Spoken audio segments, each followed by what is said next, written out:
Hey guys, welcome back. If you're new here, my name is Becca and today I am doing the flip the page challenge.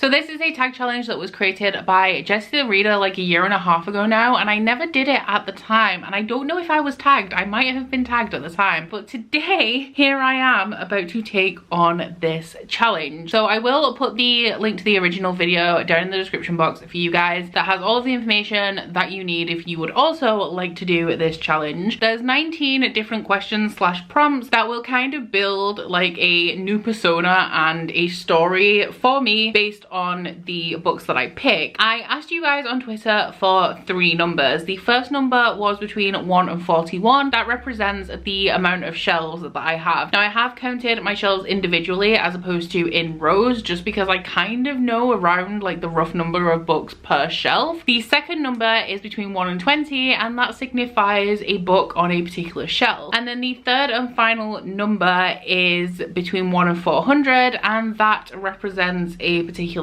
page number. So for each of these prompts I will be heading to Twitter to find the coordinates that I need to fulfill the prompt. Prompt number 1, you're getting a new identity. Let the coordinates guide you to a book. Flip to the page you were given and the first name you see is now your new name. So for this one we will go with Aaron from Booked and Busy and her coordinates are 337400. Oh, looks like it's going to be a Schwab. So the book in question we have is A Conjuring of Light by V. Schwab and I have to go to page 400. I haven't actually read this book, I've only read the first 2. So if I'm spoiled, Aaron, this is on you. I can't pronounce this name. Tyron? Is that me? I'm Tyron now. Love this me. I can't even pronounce my own name. Number 2, it's time to get up and move the heck out of your town. The location of the book your coordinates lead you to will be where you're moving. So we'll go with Beth for this one with 12850. Oh lord, this is The Knife of Never Letting Go by Patrick Ness, which I have not read. Do we have a location? The swamp! The swamp! Why? This is not fair. There is already a running joke that I live in the Bog of Urid and now we have a swamp as my location. Okay, Tyron is moving to the swamp. I might as well just own this at this point. Tyron is all settled into the swamp, but you gotta get a job to get that cash money flow going. Create a job using the first object you find with the coordinates and page number. Oh god, right, okay. So we will go for Pris with this one with 777. Our book is Take a Hint, Danny Brown. Coffee beans. Coffee beans is the first object, so I guess I will be... Should I just be a barista? Should I be a basic bitch? Tyron is the barista of the swamp. You want your good swamp coffee? You know who to come to. Number 4, you started your new job as the barista of the swamp and you started developing feelings for a co-worker. I hope it isn't Shrek. Find the book using your coordinates, flip the page to the page number, and the first character you come across will be the character you're falling for. Come on, right? Give me something good here. Give me something good. So I'm gonna go with Beth's pick here for 29,997. Oh no. Beth, why have you done this? Shelf number 29 is the bottom of a bookshelf where I've just got like a whole range of random things like travel guides and just real random stuff. So this is the Blitz Brits. It's a horrible histories book. Admiral Cochrane. Admiral Cochrane. Do we have a look at good old Admiral Cochrane, seeing as he is like a legitimate historical figure? I mean, he's the 10th Earl of Dundonald, so I guess he's got some money. I guess if we get married, I'm gonna marry well.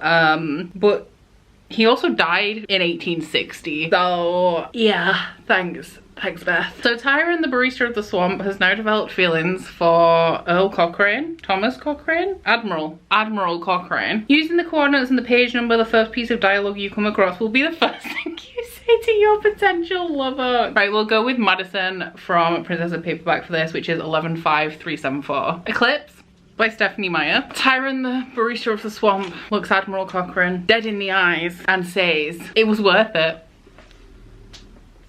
What was worth it? Moving to a swamp to be with my love? Was that it? That line really got them. Next thing you know, you're in love. You're going to propose, but buying a wedding ring is too expensive. Using the coordinates and flipping the page to the page number you were given, the first object you come across will be what you propose with. So we'll go with Steph, who's given me 41289. The Diamond Throne by David Eddins. Page 89, I'm going to be proposing with hooded robes. Take my Hooded Robe of Love, Admiral Cochrane, and tell me it was worth it too. We've arrived at your wedding. Find the book using your coordinates, flip to the page, and the first piece of dialogue you find will be the first line of your vows. So this one we will go with Bobby with 3610-202. Which sign? By Den Patrick. Admiral Cochrane. In the Hooded Robes of Love. Tyron, the barista of the swamp, would like to say.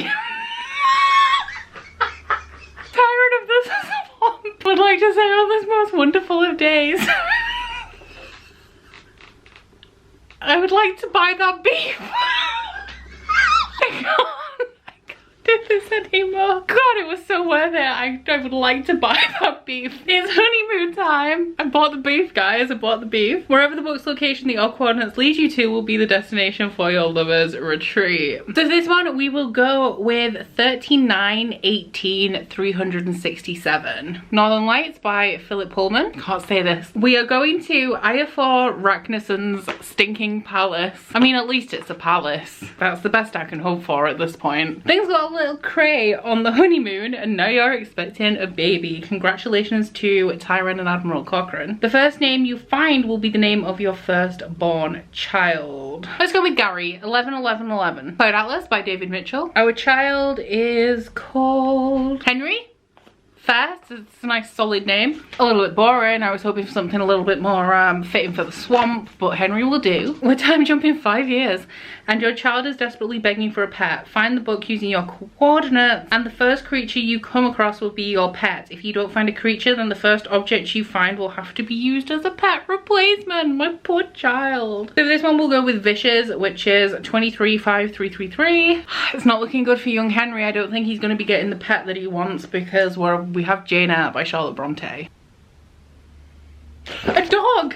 Oh my god, there's a dog! A horseman came on full gallop. A dog ran by his side. I'm so happy for Henry. He gets a pet dog. I really thought we were gonna have to go with an object, which would have been like a curtain, and that would have been real sad. Your child is going to school. Find the book using coordinates. Using words on that page, create the name of the school. So we'll go with Brit. 44344. Tracer's Blade by Sebastian de Castell. Okay, I'm just gonna go real simple here. We have a castle and we have the word king on this page like 10 times. So the school that darling Henry is going to be attending is called Castle King. A real prestigious educational academy, and I'm sure he's going to be very well educated there. You decide you're going to start a YouTube channel for a side hobby.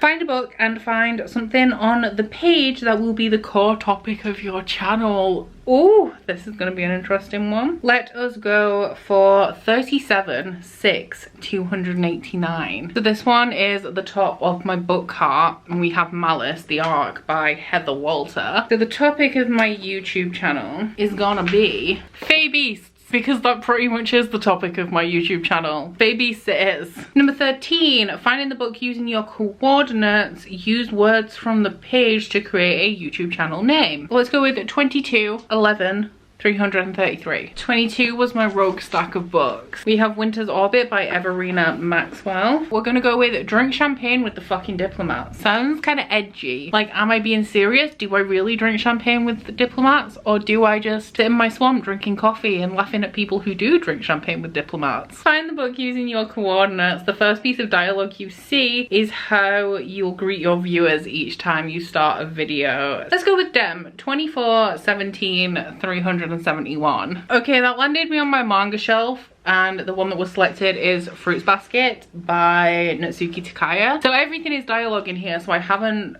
looked, and this one thankfully is page numbered because not all manga is, but the page that we're looking for is 371, and the first dialogue I see sure is cold enough for it. Take from that what you will. You decided to write a book. So we're looking for the title of my book, 4014-140. The Sin Eater's Daughter by Melinda Salisbury, and I am going to be the proud author of To Undo the Will of the Gods. I feel like we have some scope here. Like, is it a fantasy novel? Is it like self-help, trying to change your fate? You're gonna have to read it and find out, I'm afraid, because I'm not too sure myself. Find a book using your coordinates. The first line you'll see will be the opening line of your book. 3317-286. Dark Dawn by J. Christoph. The beast, meanwhile, had wrapped 4 massive tentacles around the banshee, squeezing like some colossal vise. You know, I don't actually mind that because I feel like we have some mystery here. Like, who is the beast? Meanwhile, like, meanwhile what? What is happening while the beast is squeezing the banshee? What is the banshee? Why do we care that the tentacles are squeezing the banshee? All very important questions. Plot twist, the reason you even created a new identity for yourself is because a killer was after you. Now that you're a mega famous author and YouTuber, they've tracked you down and they're coming for you. Flip the page to the page number you were given and the first character you see will be your killer. Okay, let's go for 25, 18, 222. Okay, so we have City of Fallen Angels by Cassandra Clare. And page 222.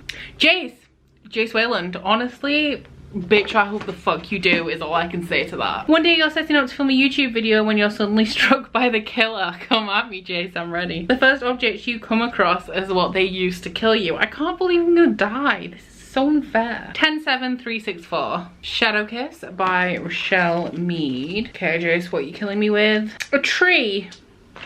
Is he gonna push me out of the tree? Is he gonna just like pick the tree up and hit me with it? Is he gonna climb me like a tree? I'd like more context. And then finally we are going to be finding out the first line on my tombstone. 218-250. This is gonna be absolutely atrocious because the book is It's Okay I'm Wearing Really Big Knickers by Louise Renison. That's very kind of you, madame, but we have to get on protecting the public from vicious criminals, dangerous monkeys, and so on. Honestly, not what I thought it was gonna be. Could have been much worse coming from this series. So there we have it. That was the flip the page tag challenge. I hope you guys all enjoyed the story of Tyron the Swamp Barista and her husband Admiral Cochrane, who died in the 1800s.